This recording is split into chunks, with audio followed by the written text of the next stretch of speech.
بدا من طلعته والليل دجى من وفرته فاق الرسل فضلا وعلا. Assalamualaikum warahmatullahi taala wabarakatuh. Bismillahirrahmanirrahim. Alhamdulillahirabbil alamin. Wassalatu wassalamu ala asyrafil anbiya'i wal mursalin sayyidina maulana Muhammad wa ala alihi wa sahbihi ajma'in. Subhanaka la ilma lana illa ma 'allamtana innaka antal alimul hakim. Wa la haula wa la quwwata illa billahil aliyyil azim. Allahumma shalli ala sayyidina maulana Muhammadin nur al-muzibil nisyani bi nurihi wa ala alihi fi kulli lamhatin wa nafasin 'adada ma wasi'a ilmuka amin amma ba'du. Alhamdulillah, pada hari ini kita akan sambung semula perbahasan berkaitan fiqh Imam Syafi'i yang telah kita mulakan pada minggu lepas, iaitu berpandukan dengan kitab Matan Al-Ghayah wa Taqrib karangan Al-Imam Al-Faqih Abi Syuja' Ahmad bin Husain bin Ahmad Al-Asbahani. Pada minggu lepas kita dah bahaskan berkaitan tentang muqaddimah. Kita dah baca mengapa Abi Syuja' ataupun Imam Abi Syuja' ini menulis ataupun mengarang matan Abi Syuja' dalam perbahasan fiqh Imam Syafi'i ini. InsyaAllah pada hari ini kita akan mula perbahasan pertama berkaitan dengan isi kandungan matan Abi Syuja' ini. Okey. Bismillahirrahmanirrahim. Kitab Taharati. Kitab Taharah. Apa maksud Taharah? Taharah ini adalah dari segi bahasa.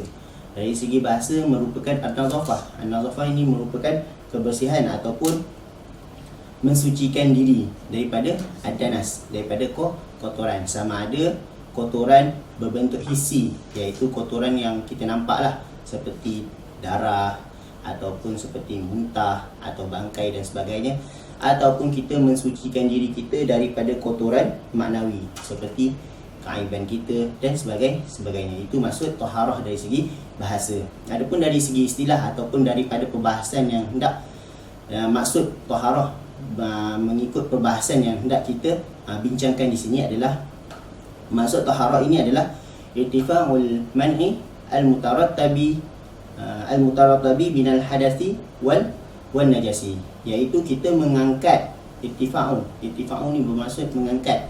Irtifa'ul man'i, kita mengangkat sesuatu yang boleh menghalang kita,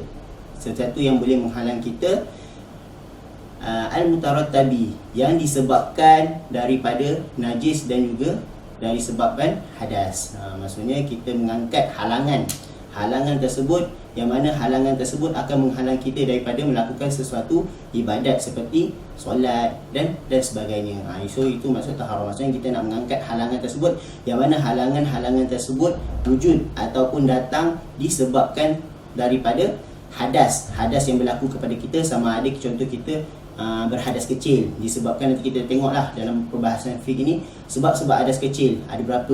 So kalau berlaku dekat pada diri kita, maka kita dihukumkan berhadas. So automatik kalau kita dah dihukumkan berhadas, maka wajib kita taharah, bersuci. Kita mengangkat hadas tersebut. Kerana apa? Kerana hadas tersebut boleh menghalang kita daripada melakukan ibadat. Begitu juga kalau contoh kita terhalang daripada kena najis, maksudnya kita mendapat halangan untuk melakukan suatu ibadat disebabkan najis. Tadi disebabkan hadas, seperti hadas kecil, iaitu contoh kita terkentut, kita tersentuh perempuan yang bukan mahram dan sebagainya, ataupun hadas besar, contoh kita baligh, ihtilam dan sebagainya, ataupun kita mengangkat halangan yang disebabkan daripada najis. Contohnya terkena najis, badan kita, baju kita terkena najis. So macam mana nak kita sucikan? Iaitu melalui proses taharah ini. Itu kitab taharah. Maksudnya kita akan membahaskan berkaitan tentang metod-metod untuk kita mengangkat segala halangan-halangan untuk kita melakukan ibadat yang disebabkan daripada najis dan juga daripada hadas. Okey, kitab taharah, kitab taharat ataupun bahagian taharah, iaitu bahagian an-nazafah lah, kebersihan. Kita boleh gunakan istilah taharah lah. Al-miyahul lati yajuzu biha at-tathiru sab'u miyahin.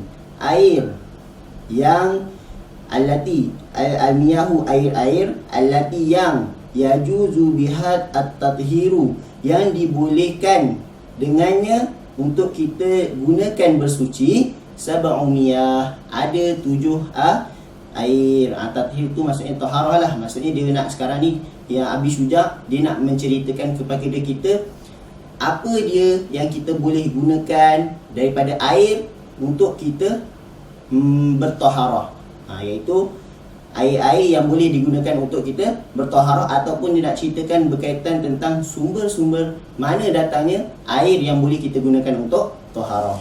So Abi Syuja mengatakan bahawa al-miyahul lati yajuzu biha tathiru sab'u miyahin. Air-air yang boleh kita gunakan untuk kita bertaharah ataupun bersuci, sab'u miyahin, ada 7 air ataupun sumber air lah. Yang pertama ma'us samai. Yang pertama adalah air langit. Apa ni air langit? Air langit ni maksudnya air hujan lah. Ma'us samai, air hujan.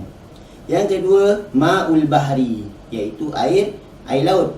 Air yang berasal daripada laut. Yang ketiga ma'un nahri, iaitu air sungai. Yang keempat ma'ul bi'ri, iaitu air telaga ataupun air perigi. Seperti contoh telaga Zamzam dan sebagainya. Mungkin ma'ul bi'ri ni susah sikit lah kita nak dapatkan pada zaman ini. Ini mungkin terdapat pada zaman-zaman dahulu, yang mana kebanyakan mungkin telaga ini terdapat di surau-surau, di masjid, di rumah-rumah, ataupun di kawasan-kawasan yang dijadikan tempat mandi lah. Kalau mungkin sekarang ni susah sikit lah, agak sukar untuk kita mencarinya. Salah satu contoh yang boleh kita lihat air telaga air Zamzam sahaja, yang mempunyai air lagi lah, telaga yang mempunyai air. Seterusnya yang kelima adalah ma'ul aini. Ma'ul aini ni air mata air lah, air mata air. Yang keenam adalah ma'us salji, air salji. Air salji pun boleh kita gunakan untuk bersuci. Yang ketujuh adalah ma'ul bardi, iaitu air embun. So 7 air ini adalah sumber air, yang mana daripada 7 air ini boleh kita gunakan untuk untuk kita bersuci. Kalau kita perhatikan pun, setiap air yang kita gunakan sekarang, tak kira lah sama daripada air paip ataupun daripada air mana-mana air lah, semuanya akan berasal daripada 7 ini. Ima sama ada air hujan, ima air laut, ima air sungai, dan sebagainya. Kalau sekarang ni mungkin praktikalnya adalah air hujan, air laut, air sungai, air telaga, kalau ada lagi lah, air telaga, air salji dan juga air embun. Okey. Itu adalah jenis-jenis air yang kita boleh gunakan untuk bersuci. Kemudian Imam Abi Syuja dia membahagikan pula daripada air tersebut, dia boleh menjadi kepada 4 bahagian. Maksudnya nanti kita bahaskan apa 4 bahagian tersebut. Summal miyahu ala arba'ati aqsamin. Kemudian air-air tersebut ataupun air-air yang tadi itulah, air-air yang kita bahaskan tadi, summal miyahu ala arba'ati aqsamin, boleh jadi kepada 4 pembahagian. Maksudnya daripada air-air tersebut, dia punya perincian boleh terbahagi kepada 4 pembahagian. Yang pertama adalah tahirun mutahhirun ghairu makruhin wa huwal ma'ul mutlaq. Yang pertama adalah air tahirun mutahhirun. Apa beza tahirun mutahhirun ini? Tahirun itu adalah suci, mutahhirun itu adalah boleh mensucikan. Dan mutahhirun inilah kita punya fokus di dalam bab taharah. Bab taharah ataupun proses taharah ini, fokus kita untuk tengok adalah air yang mutahhirun, bukan air yang tahirun. Sebab apa? Sebab nanti kita akan tengok dalam pembahagian air ni, ada air yang tahirun tetapi dia tidak boleh gunakan untuk berwuduk. Air itu suci, air itu bersih, air itu bukan najis, tapi air tersebut tidak boleh gunakan untuk berwuduk. Kita tidak boleh gunakan untuk mandi wajib. Kita tidak boleh gunakan untuk menghilangkan najis. Nanti kita tengoklah pembahagian berkaitan tentang air. Okey, yang pertama adalah air yang tahirun. Tahirun ni maksudnya suci. Air itu memang suci lah, maksudnya bukan najis, bukan kotor. mutahhirun, dan dia boleh mensucikan benda lain pula. Itu maksudnya mutahhirun. Ghairu makruhin, yang tidak makruh untuk kita gunakan air tersebut. Apa air tersebut? Wa huwal ma'ul mutlaqu, itulah air mutlak. Maksudnya air mutlak ini adalah air yang suci, kemudian dia boleh mensucikan yang lain, dan kita tidak makruh gunakan untuk kita bersuci, untuk kita mengambil wuduk, untuk kita mandi wajib dan sebagainya. Apa maksud air mutlak? Air mutlak ni maksudnya adalah air yang tidak terikat dengan sebarang ikatan. Contohnya air sasi. Air sasi kita tak boleh cakap air mutlak lah, sebab dia adalah kaitan ataupun terkait dengan air sasi. Ataupun kita katakan air kelapa. Air kelapa adalah air kelapa, bukan air mutlak. Air mutlak ni maksudnya air yang tak ada kaitan apa-apa ataupun tidak terikat dengan apa-apa. Contohnya apa? Contoh air, kalau contoh kita jumpa satu botol, dalam tu adalah air putih, maka kita bau air, maka itulah air mutlak. Maksudnya air yang kalau kita bau ataupun kita cek, air tu tak ada diikat ataupun kita tak boleh ikat dengan apa-apa. Contoh kalau kita bau dalam tempurung kelapa, kita bau air tersebut, kita akan bau kelapa. So kita akan kaitkan dia dengan ataupun kita ikatkan air tersebut dengan air kelapa. Maka air kelapa tersebut bukanlah air mutlak. Kalau air mutlak ni maksudnya air yang betul-betul air. Maksudnya air yang bersifat air yang sejati lah, ataupun air yang mutlak lah. Air secara mutlak. Itulah yang dinamakan sebagai air mutlak. Okey, itu yang pertama. Yang pertama adalah tahirun mutahhirun ghairu makruhin wa huwal ma'ul mutlaq. Contohnya kalau contoh kita kata air mutlak kan. Contoh seorang tu dia ambil botol, kemudian dia ambil air laut. Kemudian dia bawa balik rumah. Bila dia balik rumah, dia letak atas dapur. Kemudian adik dia datang, dia takkan kata air tersebut adalah air kelapa, tetapi dia akan katakan ini adalah air putih, walaupun sumber dia adalah laut. Ataupun kalau contohnya kita katakan air pipe yang keluar adalah air yang suci, ataupun air yang memang tak ada ikatan apa-apa. So itu yang dikatakan sebagai air mutlak. Contoh kita isi botol dalam air pipe, dan kita letakkan di atas meja ini. Dalam seminggu kita datang balik, maka kalau kita bau tak ada perubahan dan sebagainya, itu masih lagi dikatakan air mutlak. Dan kalau ada perubahan pun nanti kita akan bahaskan apa hukum air tersebut. Maksudnya air mutlak ni air yang tak terikat dengan sebarang ikatan lah. Okey, itu yang pertama. Yang kedua adalah tahirun mutahhirun makruh. Tadi tahirun mutahhirun ghairu makruh, bersuci, mensucikan, tetapi tidak makruh. Yang kedua, dia suci, air itu bukan najis, air itu bukan kotor. Mutahhirun, dia juga boleh digunakan untuk berwuduk, dia juga boleh digunakan untuk mandi. Makruh, tetapi makruh hukumnya kita menggunakan air tersebut. Apa air tersebut? Wa huwal ma'ul musyammas, dan itulah yang dinamakan sebagai air musyammas. Okey, apa maksud air musyammas ini? Air musyammas kalau dalam negara kita, boleh tak berlakunya air musyammas? Okey, kalau dalam negara kita ataupun kita tengok konsep negara kita, tak akan berlaku air musyammas. Sebab apa? Antara ciri-ciri sesuatu air itu boleh menjadi air musyammas adalah, pertama, dia adalah air yang dipanaskan disebabkan panas matahari. Ini yang pertama.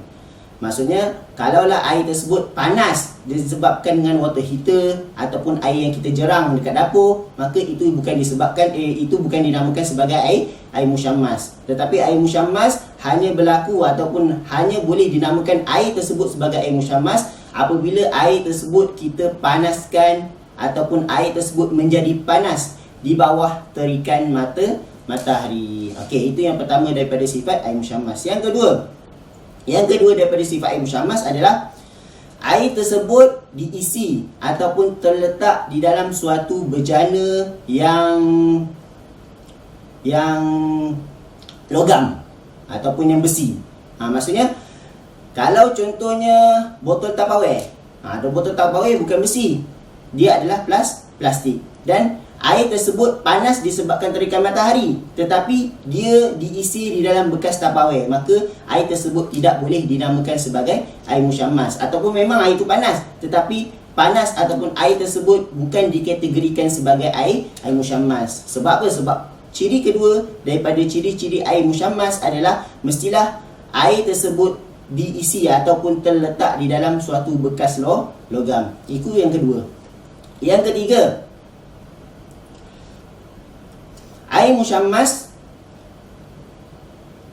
melainkan logam tadi, melainkan kalau contoh bekas emas ataupun bekas perak. Kalau contoh air tersebut diisi di dalam bekas emas, bekas yang diperbuat daripada emas tulen lah, emas tulen ataupun perak, maka air tersebut tidak akan menjadi musyammas. Okey.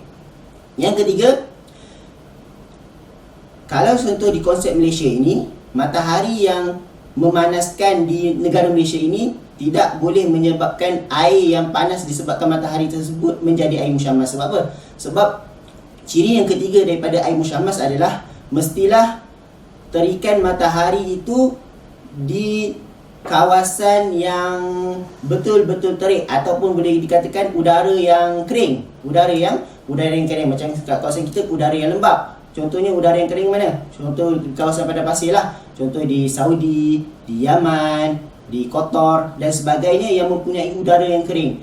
So di kawasan-kawasan tersebut sahaja matahari yang terdapat di negara tersebut ataupun di kawasan tersebut boleh menyebabkan air yang dipanaskan oleh matahari tersebut menjadi air musyammas. Adapun matahari di kawasan udara-udara lembap seperti di Malaysia, Indonesia dan sebagainya ini, dia tidak akan menyebabkan air tersebut menjadi air musyammas. Sebab apa? Sebab dia tengok negara yang mempunyai udara kering, boleh mataharinya boleh menyebabkan air tersebut menjadi air musyammas. Okey, seterusnya itu sahajalah yang berkaitan tentang ciri-ciri air musyammas. Okey, kemudian hukum air musyammas ini dia boleh kembali kepada air yang mutlak ataupun air yang pembahagian air yang pertama tadi, tahirun, mutahhirun, ghairu makruhin. Waktu air tersebut kembali kepada sejuk. Contoh air tersebut kita letak di tengah padang pasir. Okey, waktu tengah hari panaslah air tersebut sebab dia telah dijemur di tengah matahari yang terik. Kemudian bila sampai waktu petang ataupun malam, air tersebut dah mula reda ataupun mula suam-suam, kemudian mula jadi sejuk. So apabila air tersebut kembali kepada sejuk, maka hukum makruh air tersebut telah terangkat dan dia kembali kepada pembahagian air yang pertama, iaitu tahirun, mutahhirun, ghairu makruhin, iaitu air yang suci, kemudian dia boleh mensucikan dan tidak makruh untuk kita gunakan. Okey, itu adalah air musyammas. Okey, selain air musyammas, terdapat juga beberapa jenis air yang boleh kita kategorikan sebagai dia tahir, mutahhirun, tetapi makruh hukumnya kita untuk gunakan air tersebut. Apa dia air tersebut? Air seperti contoh kita menggunakan air yang terlampau panas. Contoh waktu kita mandi kat dalam tandas ataupun di bathtub, kita pasang air hot dia paling tinggi. Kita pasang air hot yang paling tinggi dan menyebabkan air yang keluar yang paling panas lah. So hukumnya adalah makruh. Ataupun air yang terlampau sejuk, contoh kita mandi dekat air batu dan sebagainya, hukumnya juga adalah makruh. Okey, itu pembahagian yang kedua, iaitu air dia suci, kita boleh gunakan berwuduk, tak ada masalah. Kita nak gunakan air musyammas berwuduk, kita nak gunakan air yang terlampau panas berwuduk, kita nak gunakan air yang terlampau sejuk untuk berwuduk, tak ada masalah. Cuma hukumnya adalah makruh. Okey, yang ketiga daripada pembahagian air adalah tahirun, ghairu mutahhirin. Air tersebut adalah suci, tahirun suci, ghairu mutahhirin, tetapi dia tidak boleh mensucikan benda lain. Apa air tersebut? Wa huwal ma'ul musta'malu. Itulah yang dinamakan sebagai air musta'mal wal mutaghayyiru bima khalaqahu minat tahirat. Dan air yang mutaghayyir bima khalaqahu minat tahirat, daripada sesuatu yang mencampurinya daripada benda-benda yang suci. Maksudnya daripada pembahagian air yang ketiga, iaitu air itu suci, air itu bukan najis, air itu bukan kotor, tetapi air tersebut tidak boleh untuk kita gunakan berwuduk. Air tersebut bersih, tapi air tersebut kita tidak boleh gunakan untuk mandi wajib. Apa dia air tersebut? Ada dua jenis air tersebut, iaitu ma'ul musta'mal, ma'ul mutaghayyiru bima khalatahu minat tahirat. Apa itu air musta'mal? Air musta'mal adalah air mutlak. Asalnya dia adalah air mutlak, tetapi air tersebut telah kita gunakan untuk mengangkat hadas dan menyucikan najis ataupun izalatun najas. Okey. Air yang telah kita gunakan untuk dua benda ini, maka sisa ataupun air yang kita gunakan tersebut dinamakan sebagai air musta'mal. Contoh, kalau kita buka paip, air mutlak lah, air yang keluar daripada air paip adalah air mutlak. Kemudian kita gunakan untuk membasuh muka. So apa yang dikatakan musta'mal ni? Air musta'mal ni apabila contoh kita dah tadah. Okey, kita dah tadah air tersebut. So air yang kita punya tadahan ini belum lagi dihukumkan musta'mal, sebab sebelum kita belum lagi gunakan dia untuk berwuduk. Adapun dia akan menjadi musta'mal bila? Walaupun kita dah sentuh. Contoh air di baldi. Air di baldi, contoh kita tadah air penuh satu baldi. Kemudian kita celupkan tangan kita kacau-kacau dia. Kita kacau-kacaukan air tersebut. Air tersebut jadi musta'mal tak? Belum. Air tersebut masih lagi belum dikategorikan sebagai air musta'mal. Air musta'mal ini dikategorikannya sebagai musta'mal apabila kita telah gunakan air tersebut untuk kita mengangkat hadas. Contoh, kita basuh muka. Maka air yang jatuh daripada muka tersebut itulah yang dinamakan sebagai air musta'mal. Apa dia? Air yang telah kita gunakan untuk rukun-rukun hadas dan juga membuang najis. Contoh membasuh muka. Contoh daripada nanti kita tengok dalam rukun-rukun hadas. Hadas ada dua. Yang pertama adalah hadas kecil dan juga hadas besar. Jadi cara yang pertama, hadas kecil, nak menghilangkan hadas kecil dengan berwuduk. So yang dikatakan air musta'mal ini adalah apabila air tersebut telah digunakan untuk rukun-rukun wuduk sahaja. Maka terkeluar daripada rukun-rukun wuduk adalah apa dia? Sunat-sunat wuduk. Contoh air, kita basuh tangan. Kan sunat sebelum kita berwuduk, kita basuh tangan untuk permulaan. Basuh tangan sebelum kita mencelup sesuatu kolam. Okey, kita basuh tangan. Maka air yang jatuh tersebut belum lagi dikategorikan sebagai air musta'mal, tetapi itu masih lagi air mutlak. Sebab apa? Sebab pertama, yang kita basuh itu adalah sunat, bukannya rukun. Apa dia rukun wuduk? Ataupun apa dia yang wajib pada wuduk? Yang wajib pada wuduk ada 4 anggota sahaja. Yang pertama adalah muka, yang kedua adalah tangan, kedua tangan, yang ketiga adalah kepala, yang keempat adalah kedua kaki. So air yang jatuh pada muka, air yang jatuh pada tangan, air yang jatuh pada kepala, air yang jatuh pada kaki, itulah yang dinamakan sebagai air musta'mal, iaitu air yang telah digunakan pada rukun-rukun dalam mengangkat hadas dan juga air yang telah digunakan untuk menghilangkan najis. Itu yang dinamakan sebagai air musta'mal. Adapun kalau contoh kita tak ada air, pada kita kacau-kacau. Kan zaman dulu kata kan, mana boleh kau dah pegang, air itu tak boleh digunakan untuk berwuduk kan. Tetapi air itu masih lagi dikira mutlak sebab dia masih lagi belum digunakan untuk mengangkat hadas ataupun membasuh sesuatu rukun daripada rukun-rukun mengangkat hadas. Okey, itu yang pertama daripada air yang suci, tetapi tidak boleh mensucikan benda yang lain, iaitu air musta'mal. Yang kedua adalah air yang mutaghayyir. Apa maksud mutaghayyir ni? Air ni maksudnya adalah air mutaghayyir ni bermaksud air yang berubah. Air yang telah berubah. Dia berubah sebab apa? Bima khalatahu minat tahirat. Dengan dia berubah dengan sesuatu yang bercampur dengannya daripada benda-benda yang suci. Okey. Contoh air mutaghayyir. Air yang suci, dia bercampur dengan sesuatu yang suci. Contoh air suci apa? Air mutlak lah. Air mutlak adalah air yang suci dan menyucikan. Kemudian, dia bercampur dengan sesuatu benda yang suci. Sesuatu benda suci ni contohnya apa? Contohnya kita ambil Milo. Milo najis ke suci? Suci. Okey. So, apabila Milo ni dimasuki pada air yang mutlak ataupun air kosong lah. Air kosong.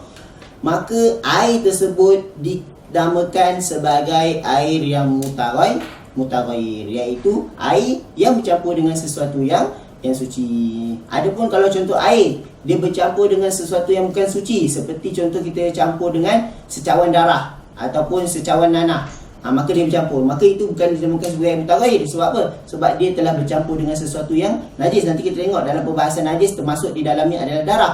So kalau masuk darah di dalam air, maka itu bukan dinamakan sebagai air mutaghayyir walaupun dia berubah, tetapi dia bukan mutaghayyir, bukan dalam pembahagian mutaghayyir. Tetapi yang dikatakan dengan air mutaghayyir ini adalah air yang bercampur dengan sesuatu yang suci. Maka apa hukum air ni? Hukum air ni adalah suci, boleh kita minum dan sebagainya, tetapi dia tidak boleh mensucikan, iaitu kita tidak boleh gunakan air tersebut sama ada untuk mengambil wuduk, sama ada untuk mandi wajib, sama ada untuk menghilangkan najis. So itu adalah air mutaghayyir. Dan dalam pembahagian mutaghayyir ada dua pembahagian. Yang pertama adalah mutaghayyir bimukhalatah, iaitu dia berubah dengan sebab-sebab bercampur dengan mukhalatah. Mukhalatah inilah seperti Milo dan sebagainya, ataupun pencampuran yang mana kalau pencampuran dia bercampur dengan air tersebut, maka kita tengok kita tak boleh pisahkan mana air mana Milo. Sebab apa? Sebab dia dah jadi macam air, dia jadi air Milo lah. Maka kita tak boleh pisahkan, oh ni Milo, ni air, tak boleh. Itu dinamakan sebagai air mutaghayyir al-mukhalatah. Yang kedua adalah air yang mutaghayyir mujawir. Maksud mujawir ni adalah air tu berubah, tetapi perubahan ataupun benda yang suci yang masuk tersebut masih lagi kita boleh asingkan. Contohnya apa? Contoh, ada satu cawan air, kemudian dimasuki kayu di dalam air tersebut. Okey, sekarang ni bukan kayu lah, kita ambil contohnya satu cawan air dimasuki minyak. Minyak kan, contoh minyak. Okey, sekarang ni minyak ni boleh tak kita asingkan antara minyak dan juga air? Maksudnya kalau kita kacau-kacau, minyak dan juga air itu dah tercampur ataupun dia dalam keadaan berasingan. So minyak dan juga air ni adalah kuasaan yang mempunyai perbezaan density, itu dalam pembahasan sains lah. Okey, maka bila air bercampur dengan minyak, air akan jatuh bawah, minyak akan jatuh atas. So apabila berubahnya air tersebut disebabkan percampuran tersebut, yang mana kita boleh buang balik minyak-minyak tersebut, hanya tinggalkan air, maka perubahan pada air tersebut boleh lagi kita gunakan. Maksudnya perubahan air tersebut bukan dikategorikan sebagai perubahan air mutaghayyir di sini.